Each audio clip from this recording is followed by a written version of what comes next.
I get put in the barracks there, and I just get there like 8 o'clock at night. I'm tired.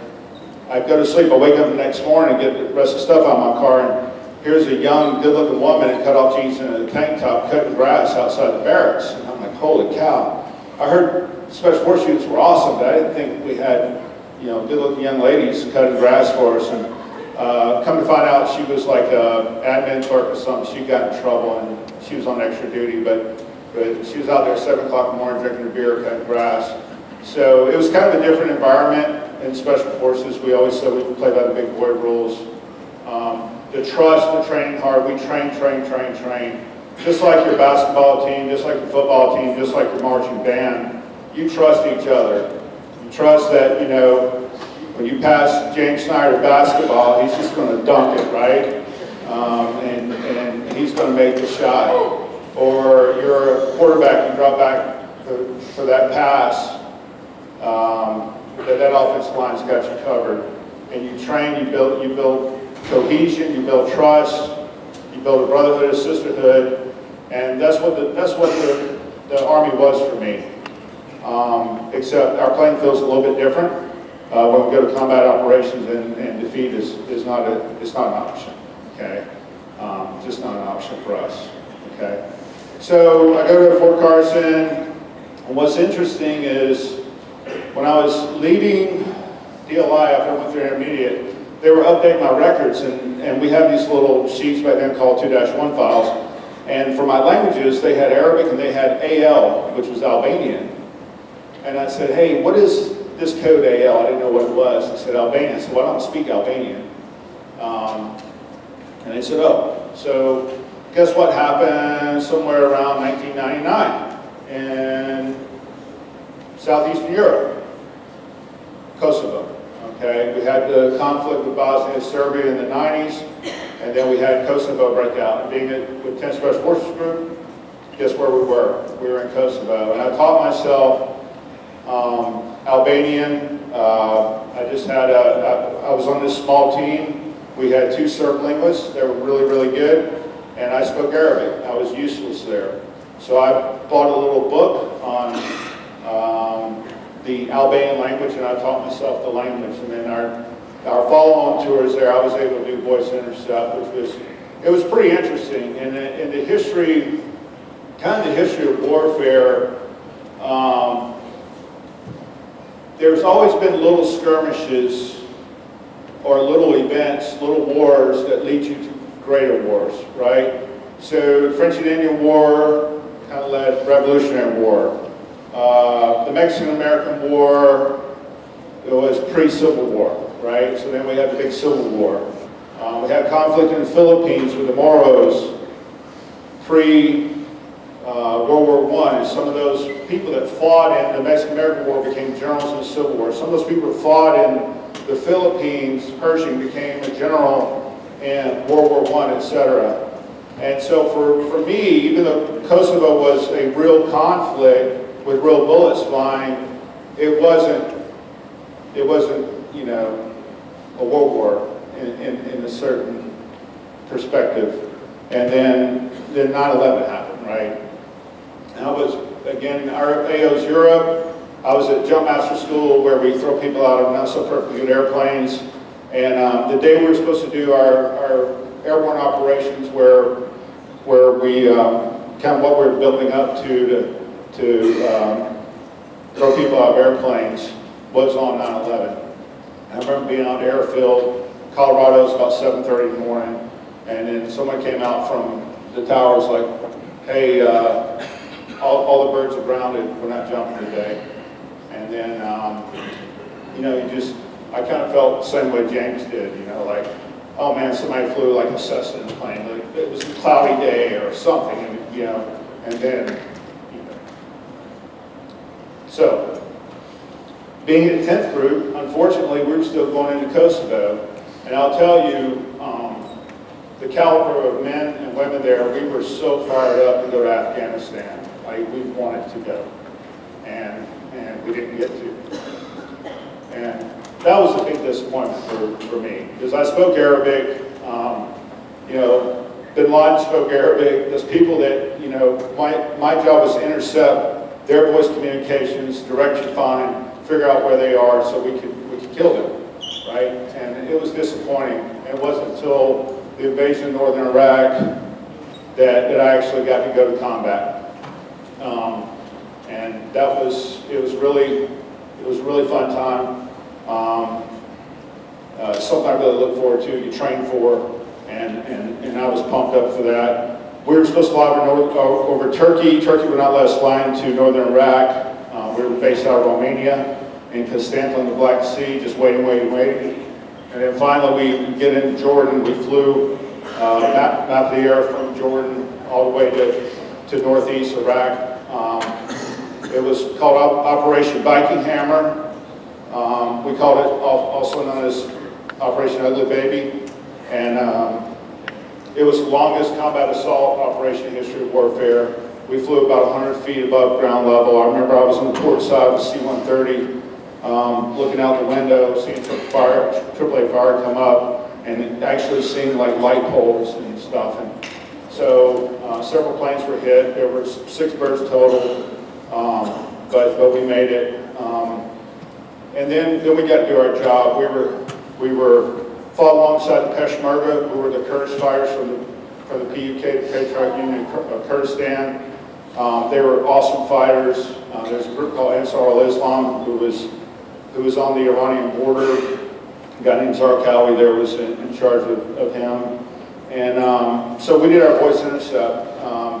And you know, you got a small 4-man team, you're doing 3 hours on, 3 hours off, 3 hours on, 3 hours off. And so the linguists, we had 2 linguists, myself and another guy, headphones on, 3-hour shift, you know, you eat, you sleep, you come back on, then 2 other guys pulling security and doing commo, we'd send our messages up SATCOM. So the work we did there, we thought was important. As a linguist on the ground, you send your reports to higher, and the analysts analyze it. They never give you any feedback on how important your intercepts are. But we also fed those to the Green Berets in town and in the area knew what they were doing.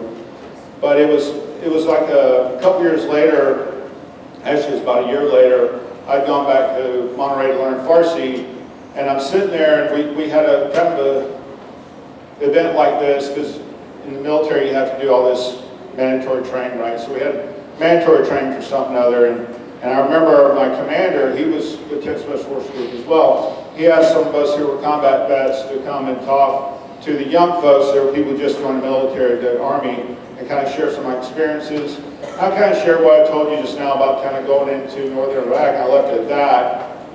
And then when I sat down, the Captain Pierre gets up and says, you know, Staff Sergeant Donohue's being very humble because I was on the receiving end of those intel reports, and I had Donald Rumsfeld personally call me and confirm that the information they were sending was accurate. And that was shocking, right? It was like, whoa. So that was cool. And I let my buddies know that started like, did you guys know this? None of them knew it. Because the analysts that are in this nice, you know, safe place, they take credit for everything that we do. Like they're out there doing it, but they weren't. So anyways, one of the most surreal moments I'll share with you, and it's kind of weird. I'm thinking back when I graduated high school in '88, and think of you know, having a World War II veteran here is just, you know, amazing. But if we had this panel at my high school, it would be somebody who fought in like the Philippines in like 1900, right? It's hard to fathom. Makes me feel old. So having a World War II vet here, you guys are so lucky because they're dying. And I mean, not to jinx anybody, but they're dying off, and they're the greatest generation. But anyway, one of the most surreal moments to me is we went to the Republic of Georgia. We were training their commandos, and the Republic of Georgia was part of the Soviet Union. This is in 2002, so right prior to going into Iraq. And we're just a small team of guys that went over there to train their commandos. Well, the president of Georgia, we're the first Americans to come to Georgia, comes and speaks to us. And I'm standing there in formation, and Edward Shevardnadze comes and speaks to us. as a kid, I kind of kept up with world events. I'd watch the CBS nightly news with Walter Cronkite, and I remember that name. And he was the foreign minister for the Soviet Union, and here he was welcoming us to the Republic of Georgia to train their fighters, and that was kind of cool. That was really cool, actually. So after 10 Special Forces Group, went and learned Farsi, met my beautiful bride, Sarah. I had 4 kids. Jackson, Ethan, who's not here, he's sick, and Ben and Bethany, who are in 6th grade here. I kind of started, when I was with group, I didn't really care about promotion because we were all cowboys just running around the world, like all over Europe and stuff, having fun. And then I started going, man, I'm married, I got kids on the way, etc. So I said, man, I gotta get myself promoted. I gotta start learning about this Army stuff, you know, like the other side of the Army. And so, so that's when I kind of started moving up the ranks, and eventually became a first sergeant. I was a first sergeant in 3 places in Korea, at Fort Gordon, Georgia, and in Monterey. One thing I noticed when I was first sergeant in Monterey, we had about 200 soldiers. We had a lot of Steelers fans there, because we had a lot of people from Western PA that joined the military to become linguists. And I kind of thought about that, just knowing my wife, she's from Sarver, and it's like, man, they've got really good schools there, got good kids that are patriotic, you know, that can get a TS clearance. So it wasn't surprising to me that we had so many Western PA soldiers in my formation, which was really cool. Anyway, so moved up the ranks, you know, just kind of sharing some things from the family side that I learned after getting married is there's a lot of sacrifices that our families make, and we really need to appreciate them. You know, I was in Korea when the twins were born. I wasn't there when they were born. I saw them when they were 4 months old. I actually did come home for their birth, but they wanted to go full term, which none of the other, my previous, Ethan Jackson were preemies, and the twins were supposed to be preemies, but so I came here and I had to go back, and then Sarah had those beautiful twins. So for kids, there's a lot of like awesomeness in being a military brat. You get to travel around, meet new people, understand different cultures, but then there's a lot of negative. You know, bouncing around different schools. You know, say third grade in Fort Gordon, Georgia. You know, they may not be teaching cursive, but then when you move to a different place, well, they taught in 3rd grade. Now you're kind of missing the boat. So kids have had to adjust to that over the years, going to new schools with different academic standards and having to kind of catch up or maybe be a little bit ahead, and then like, oh, I got to do this again.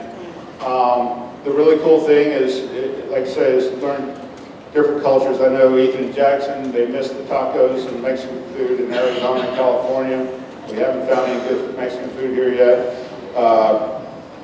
but it's just a lot of fun, and it's burdensome too. You know, when you're deployed and you know you email your wife or you call her and you're like, hey, I'm gonna be out of the net for a couple of weeks. Just, you know, they don't hear from you. I mean, you didn't get to talk to your parents at all for such a long time. We were kind of spoiled where we could call home often out of Iraq and Afghanistan. But I can't imagine what it's like for that spouse on the other end, where their soldier says, hey, you're not going to hear from me for a while. And you kind of leave it at that, and you just don't know what's going on. And then they're raising the kids, and I'm thankful for that. So anyway, if any of you ever consider joining the military, I say 29 years in the Army. I work with the Air Force, Marines, and Navy, some, and if you ever have any questions about joining the service, I'm the commander for the VFW, right across the road. I'm easy to find. I'll sit down and talk to anybody. As a matter of fact, there's a girl who's at DLI now. She's about to graduate French in January, and I sat down. She's not from here. Her granddad lives here, or in Cabot. And I sat down with her for about an hour or so, helping her understand what it takes to be successful as a soldier and as a linguist. So I'd be happy to talk to any of you. Thank you for your time again, making this one.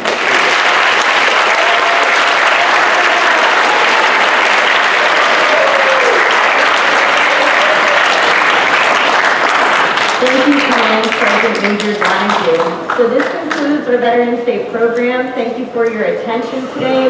Please join me again in giving a huge thank you to each of these veterans for their service.